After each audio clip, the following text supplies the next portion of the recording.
What's going on, guys? So today I am joined by a very, very special guest. I've got my pal Tommy Gentleman with me. Tommy, how long have you been growing your hair for? How long have I've been growing my hair? I worked it out about 3.5 years, but I've had a couple of different transitions and chops and changes. Like, I mean, I think that's like we all have in to be between, honest. Yeah. But I've been on the journey for 3.5 years. Okay. And how long have you sported the undercut for? Well, the undercut that I have now, only for a few weeks because I recently had it adjusted. Before that, I had it probably not quite at the right line for me, for my head shape. We'll talk about it a little bit. Yeah, of course. But before that, I had a really high undercut. So I've actually, unlike you, never had full long head of hair. Okay. I've always had some kind of undercut. Cool. So for everyone watching, I mean, I think most of you have probably seen it, but fairly recently I had an undercut done. I will link a picture now just so you can all remember it. I was okay. I was happy with the result. It wasn't quite as good as I wanted it to be, but I think we're getting there. Some of you as well may also remember too that I had some truly terrible blonde highlights done. I've actually now had those taken down and gone back to more of my natural colour. So I think that's a result. I was very happy to say goodbye to the end of those. But the undercut is something that I find really exciting. And obviously, as my pal Tommy has had an undercut longer than I have, we're just going to shoot a very quick video now where we're going to discuss the pros, the cons, and what you should really consider before going into it when getting your hair undercut for the first time. So first of all, look, everyone's different, and so there are many different hair types, and your hair type is very important to consider when going in for an undercut. There's a number of different reasons, but ultimately, if you're like me and you have very thick hair, an undercut's great because it allows you to be able to wear your hair down, which is one of the goals that I have, and it not to be too wide and thick, right? So there's also a time when it kind of drops down. And with an undercut, that speeds up a bit. So it's an earlier time that it starts to drop down, which is helpful if your hair kind of grows outwards like mine does. So that's important when it comes to hair type to bear in mind for undercuts. The other is kind of how it looks, like the actual undercut itself. You mentioned earlier how when you have like the buzz cut with the clippers, if you've got fine hair, you can see more of your head. You can see more of your scalp. Absolutely. Darker, thicker hair. You can see less of it, and you can have more of a contrasting colour, and you can play around with blends a little bit as well. So that's important, and we shouldn't ignore that, Alex, because a lot of people think that an undercut is just get the clippers out, pick a line and go for it.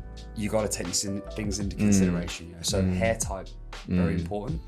And I think it's also important to say as well that there isn't just one undercut. So just to think of 3 people off the top of my head that have all got very different undercuts. You've got Jack Grealish, £100 million football player. You've got Jay Alvarez, Instagram model. And you've got Roman Reigns, the wrestler. All 3 very different hair types, all 3 very different hair lengths, but all 3 make the undercut work in their own personal way. I think the point that Tommy just made then about the hair dropping is, for me, is actually one of the most important things. So I'm quite lucky. My hair dropped probably about 10 months or so into the growing phase. It's got a little bit of a curl, but it's not so curly that it grows outwards. It always grew downwards. But I think for me, what the undercut actually did was it actually made it look a lot neater when it was down, and it made it look a lot neater when it was up. So if you look at my hair now, as you can see, this is shaved pretty short. This is like a 0.5 blending into a 1. But if you just saw my hair as it is now, you'd have no idea that the sides of that was that short. It's only when I put it up that you would actually see that it is that short. So the undercut can work for you. It can work for you no matter what your hair type is. But I think it's always just be mindful of the fact that an undercut is not just an undercut. It can look completely different. And that perfectly takes us into the next point. And I think this is something that people really need to consider. The minute you go for an undercut, there is no going back. So I've been growing my hair on and off for about two to 3 years or so. It's kind of stayed this length for a while, and this is about the length that I like it. But if you think that this is 2 to 3 years of hair length here, and you consider that this is a 0.5 to a 1, that's a contrast. And to get this the same length as that is periodically impossible without, some massive kind of like teething problems in between where it may just not work. And I'll have periods in between where I won't be able to bun it up. So the minute you make that decision, the minute you go to your barber and the minute they take the clippers to your hair, it's gonna be a different experience. And I think when I first had it done, I felt sad for the first hour. I was looking at all my hair on the floor and I was like, oh shit, it's gone. It's never gonna be back up there.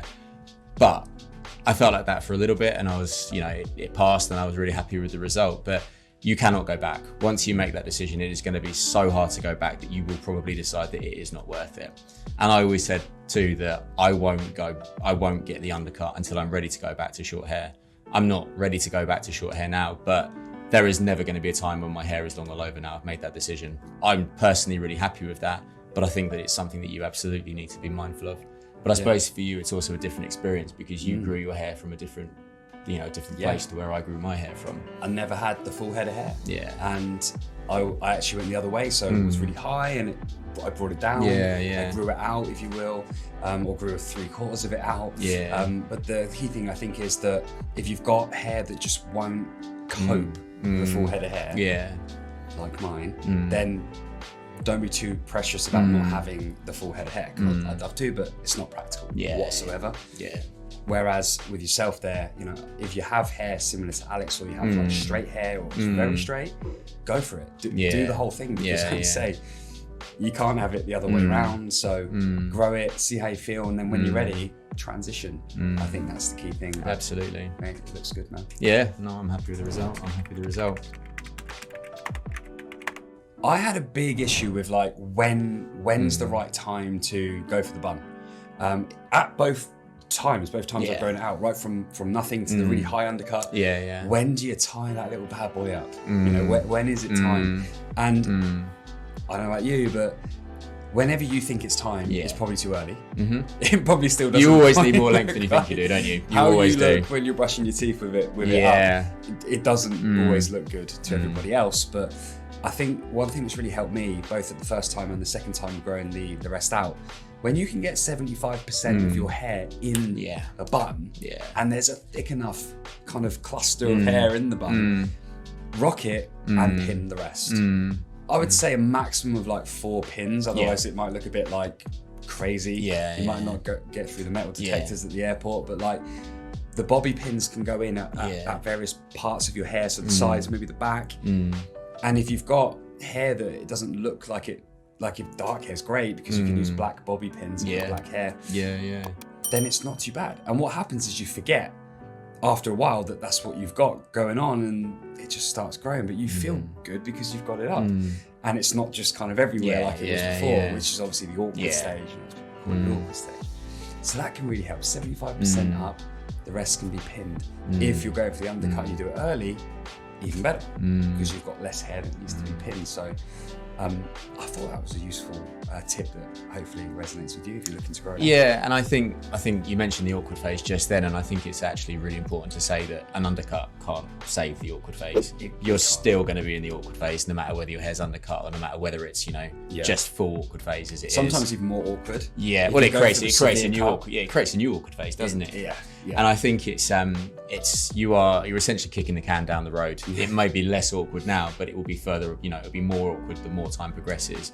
And I think, you know, the idea of 75% of your hair in a bun is good, because it's a good, you know, it's a good benchmark and it's a good way of measuring it. But I would also say as well, if you're getting to a point where you need multiple bobby pins, it's probably more effort than it might be worth at that point as well. And it's you know, crazy if one comes out. You get a little bit of wind and then it's kind of like blowing everywhere as well. But the headband works really well for me. I've seen a lot of guys do the headband. If it wasn't for the headband, mate, I would not have made it. Months, I had it 3 months, I think. So I growed my hair.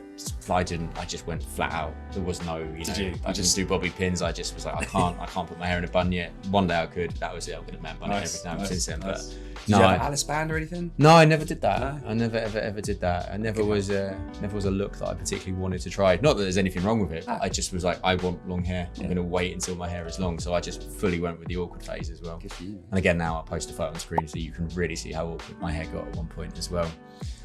And I think I suppose an additional point to everything that we've discussed as well. Whenever you come to make a decision about your hair, but definitely when you come to make a decision about undercutting your hair, it's always really important to consider your overall style. So everybody watching this video will have a completely different style. Me and Tommy have got slightly different styles, although we're both wearing t-shirts today, so it may not seem like it, but continuity. Your style can essentially be different from anybody else just by making a few very different changes. And for me, my style is relatively street style. So I wear a lot of Nike Jordans, I wear a lot of ripped jeans, I wear a lot of bomber jackets, I wear a lot of leather jackets. I wear a lot of brands like Adidas, Puma, Converse, Vans. Very kind of brands that you would think of as streetwear, essentially. You know, not necessarily full on hypebeast like something like Supreme, but just brands that would sit more within that kind of street category.